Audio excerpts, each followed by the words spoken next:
Mister ladies YouTube நேயர்கள் அனைவருக்கும் உங்களுடைய வெல்னஸ் குருஜியுடைய அன்பான வணக்கங்கள். இறைவனிடம் பொதுவாக நம்ம கேட்கக்கூடிய வரம் என்ன? நல்ல பணம் வரணும், வசதி வரணும், ஆரோக்கியமா இருக்கணும். கடைசியா கேட்கக்கூடியது நிம்மதியான தூக்கம் வேணும் அப்படிங்கிற வரம் தான். ஆனா நிம்மதியான தூக்கம் நம்மில் எத்தனை பேருக்கு கிடைக்கிறது? இன்னைக்கு உலகத்திலேயே மிக அதிகமாக விற்பனையாகக்கூடிய முதல் 10 மருந்துகள்ல இன்றைக்கு தூக்க மாத்திரைகளுடைய பெயர்கள் இருக்கிறத நம்ம பார்க்கிறோம். இதய அறுவை சிகிச்சை செய்தோம், தூக்கமே வரல, மருத்துவர்கிட்ட போனா ஒரு தூக்க மாத்திரையை கொடுத்து டெய்லி இதை போடுங்கன்னு சொல்றதை பார்க்கிறோம்.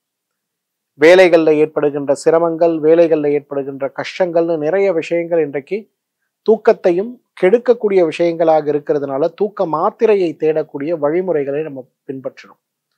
என்ன செஞ்சா நல்லா தூங்கலாம்? தூக்கம் வராம இருக்கிறதுக்கு இன்னைக்கு 1000 காரணங்கள். சார் என்ன பண்ணா என்னால நிம்மதியா தூங்க முடியும், எனக்கு அட்வைஸ் கொடுங்க. ஃபர்ஸ்ட் அட்வைஸ், எண்ணெய் தேய்த்து குளிக்கணும். பொதுவாக நம்ம எல்லாருமே பெண்கள் செவ்வாய் வெள்ளியும், ஆண்கள் புதன் சனியும், உச்சம் தலையிலிருந்து உள்ளங்கால் வரை நன்றாக நல்லெண்ணெயோ தேங்காய் எண்ணெயோ பூசி அரை மணி நேரம் ஊற வைத்து நம்ம குளிக்கும் போது உடல்ல இருக்கக்கூடிய பித்தம் சார்ந்த காரணிகள் உடலை விட்டு வெளியேறும் போது அதுவே தூக்கத்திற்கு மிகப்பெரிய ஒரு வரப்பிரசாதமாக இருக்கிறத நம்ம பார்க்கணும். ஏன்னா இன்றைக்கு தூக்கத்தை வரவழைக்க மாத்திரை வேணுமா, என்ன உணவு சாப்பிடணுங்கிற கேள்விகள் ஒரு பக்கம் இருந்தா கூட உடல்ல இருக்கக்கூடிய சூடையும் பித்தத்தையும் குறைக்க நாம் எடுக்கக்கூடிய முயற்சிகள் மிகப்பெரிய அளவில் நம்ம ஆரோக்கியத்தை மீட்டெடுப்பது மட்டுமல்ல, ஆழ்ந்த உறக்கத்தை நமக்கு கொடுக்கக்கூடிய ஒரு அழகான வரைமுறையாக இருக்கிறது நம்ம பார்க்கிறோம்.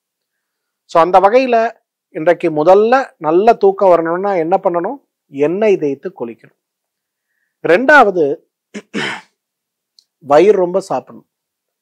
இன்னைக்கெல்லாம் நம்ம என்ன பண்றோம்னா, குறிப்பா ராத்திரி உணவு வரும்போது நிறைய யூடியூப் பார்க்குறோம், புத்தகங்களை படிக்கிறோம், நிறைய நமக்குள்ள அட்வைஸ் பண்றதுக்குன்னு ஒரு 4 பேர் இருக்காங்க.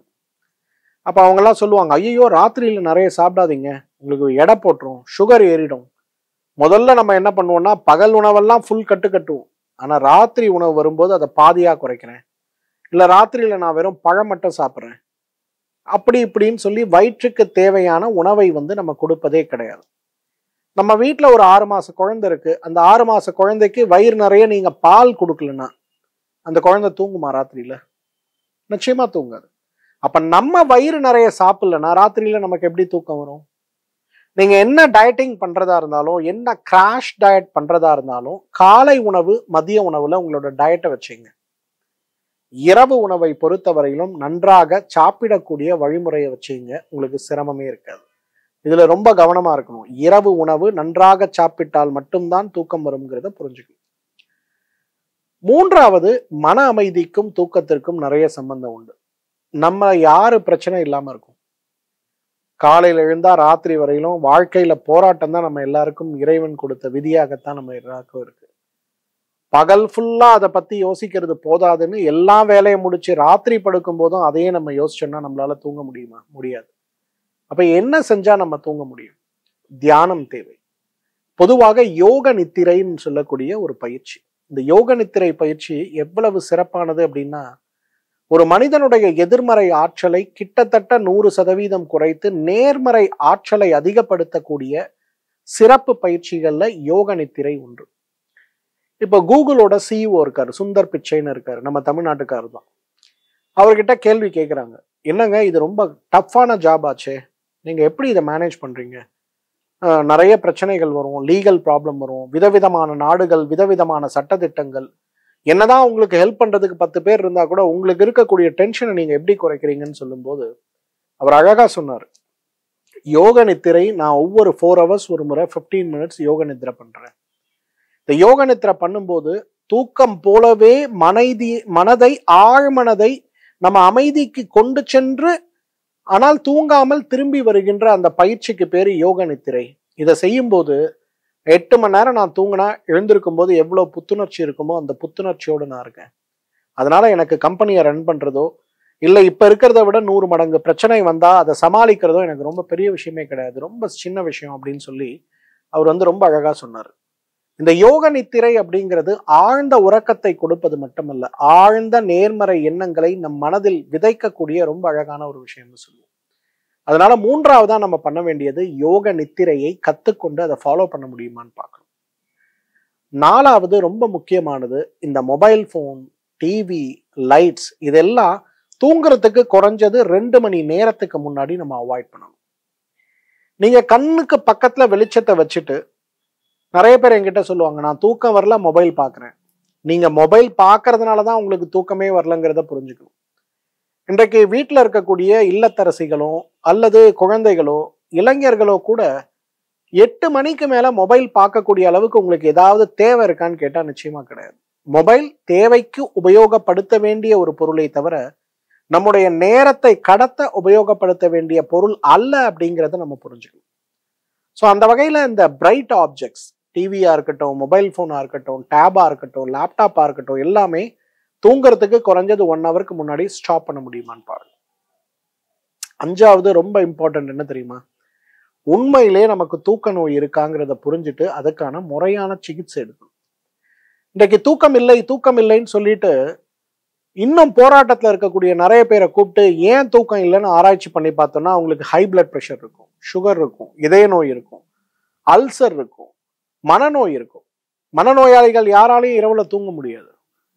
அப்ப இதுக்குள்ள ட்ரீட்மெண்ட் எல்லாம் பண்ணாம நான் யோகா பண்றேன், நான் யோக நித்திரை பண்றேன், நான் நல்லா தண்ணி குடிக்கிறேன், நிறைய சாப்பிட்றேன், இருந்தாலும் எனக்கு தூக்கம் வரலனா, இது தூக்கம் இல்லாமல் இருப்பது உங்களுடைய சுபாவமாக மாறி இருக்கிறதா அல்லது தூக்கமின்மை நோயினால் நீங்க அவதிப்படுறீங்களா அப்படிங்கிறத நீங்க கொஞ்சம் பார்க்கணும். சார் இதெல்லாம் ஜென்ரல் பிரின்சிபல் சார், இன்னைக்கு ராத்திரி நான் தூங்கணும், நான் என்ன சார் பண்ணணும்? 2 விஷயம் பண்ணுங்க போதும். ஒன்று, கசகசாவுடைய பயன்களை பற்றி நான் நிறைய பேசியிருக்கேன். கசகசா ஒரு போதைப் பொருள்.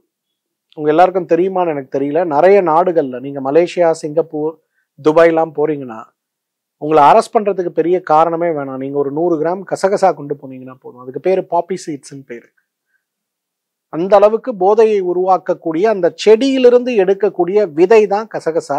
அதிலிருந்து எடுக்கக்கூடிய பால் தான் நம்ம பார்க்கக்கூடிய போதைப் பொருள். அப்ப அந்த விதைகள் இருக்கு இல்லையா, அந்த விதைகளுக்கும் தூக்கத்தை வரவழைக்கக்கூடிய, போதையை வரவழைக்கக்கூடிய ஒரு குணம் உண்டு. அப்போ ஒரு டேபிள் ஸ்பூன் கசகசா எடுத்து ராத்திரியிலேயே கொஞ்சம் சாயந்தரம் தண்ணியில ஊற வச்சு அப்புறம் போட்டு நல்லா கல்வத்தில் அரைச்சிங்கன்னா ஒரு விழுது மாதிரி செஞ்சு ராத்திரி சாப்பிட்றதுக்கு முன்னாடி ஒரு 5 கிராம் அந்த விழுதை சாப்பிட்டுட்டு கொஞ்சம் வெந்நீர் குடிங்க. இல்லை பாலில் அதை கலந்து கொதிக்க வச்சு குடிக்கலாம். நல்லா பாதாம் பால் மாதிரி அவ்வளவு சுவையா இருக்கும், குடிக்கலாம். அப்புறம் உணவு சாப்பிடுங்க, போய் படுங்க. குழந்தை மாதிரி 5 மணி நேரம் 6 மணி நேரம் எப்படி நேரம் போனதுன்னு தெரியாம நீங்க தூங்கலாம். சார் கசகசாவை பத்தி நீங்களே சொல்றீங்க போதை பொருள், எனக்கு அதெல்லாம் வேண்டாம் சார், எனக்கு ஏதாவது சேஃபா சொல்லுங்க சார். அமுக்கரா சூர்ணம். இன்னைக்கு உலகம் முழுவதும் இருக்கக்கூடிய எல்லா மருத்துவ முறைகளும், இன்னைக்கு மாடர்ன் மெடிசன் உட்பட இயற்கையான முறையில் இதை சாப்பிட்டாதான் தூக்கம் வருங்கிற ஹேபிட் ஃபார்மேஷன் இல்லாம தினசரி சாப்பிட்டு உடலுடைய ஆரோக்கியமும் மனதுடைய ஆரோக்கியமும் அதிகமாகி தூக்கம் வருவதற்கு மிகப்பெரிய ஒரு பொருள் எதுன்னா அமுக்கரா கிழங்கு தான், அஸ்வகந்தான்னு சொல்லுவோம். ஒரு டேபிள் ஸ்பூன் அஸ்வகந்தா பொடி எடுத்து வெந்நீர்லயோ பால்லயோ கலந்து நைட்டு படுக்கும்போது சாப்பிடுங்க. ஒரு 3 மாத காலம் தொடர்ந்து செய்யுங்க. ஆழ்ந்த தூக்கத்தை நீங்கள் உணர முடியும். இதெல்லாம் கஷ்டம் அப்படின்னு நினைச்சீங்கன்னா என்னோட அனுபவத்துல மானசான்னு சொல்லக்கூடிய ஒரு மாத்திரை, இந்த மானசா மாத்திரை பார்த்தீங்கன்னா ரொம்ப அழகான ஒரு மருந்து. ஏன்னா பொதுவா தூக்கத்துக்கு நீங்க சாப்பிட்ற மருந்தெல்லாம் என்ன ஆகும்னா ஒரு ஸ்டேஜுக்கு மேல போகும்போது அந்த மருந்து வேலை செய்யாது. அப்ப மருந்தோட அளவை கூட்டணும், இல்லை வேற மருந்து சாப்பிடணும். ஒருவேளை அந்த மருந்தை நீங்க ஒரு வாரம் சாப்பிடலன்னா உங்களுக்கு தூக்கமே வராது. ஆனா இந்த மானசா மாத்திரை அப்படிங்கிறது குழந்தைகளுக்கு கொடுக்கக்கூடிய ஒரு மருந்து. இதை நீங்க 10 வருஷம் சாப்பிட்டா கூட உங்களுக்கு ஹேபிட் ஃபார்மேஷன் வராது. மானசா மன மகிழ்ச்சிக்கான மாத்திரை, மன நோய்க்கான மாத்திரை கிடையாது, மன மகிழ்ச்சிக்கான மாத்திரை. அப்ப மன மகிழ்ச்சி அடையும் போது என்ன ஆகும்? இயற்கையாகவே உடம்புல தூக்கத்தை ஊக்குவிக்கக்கூடிய ஹார்மோன்கள், அமிலங்களுடைய உற்பத்தி அதிகமாகும் போது நல்ல ஒரு ஆழ்ந்த தூக்கத்திற்கு நம்ம போறதை பார்க்க முடியும்.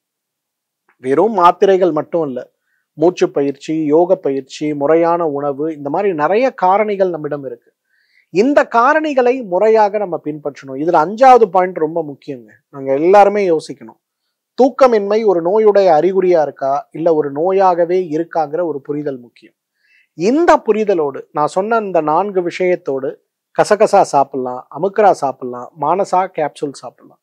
இதை சாப்பிடுகின்ற ஒரு வழக்கத்தை நம்ம வைத்து கொண்டாலே ஆழ்ந்த தூக்கத்தோடு நீண்ட ஆயுளோடு ஆரோக்கியமாக நம்மால் வாழ முடியும்.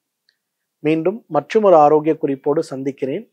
அதுவரை உங்களிடமிருந்து விடைபெறுவது உங்களுடைய வெல்னஸ் குருஜி. நன்றி, வணக்கம்.